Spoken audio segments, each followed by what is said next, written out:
Va piknikka kech qolamiz, bo'la qol. Onam chiqyaptilar. Yomon desana. Qayerga ketyapsizlar? Kutubxonachilikka. Qayerga?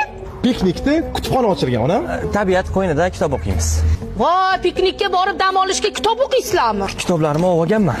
Ha. Zulayho Boyxonova aytgan ekan. Ha, hattoki liftda ham kitob o'qing. Ha, yo'q, men ham borsam bo'ladimi?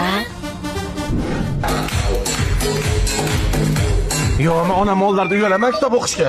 Nima yo'lasan? Endi bu yosh qizlarning inglizcha kitoblarini o'qiydi. Mayli. Ha, aytganday, Bektemir Meliqo'ziyev aytgan ekan. Bektemir tumanidan Xonsaroyni Shirin hayot loyihasidan sotib oling va 2 etajli avtoturargoh, sport maydonchasi, bolalar maydonchasi va maktab va kofe do'konlariga ega bo'ling. Bektemir Meliqo'ziyev? Mana kitobi. Onam bizga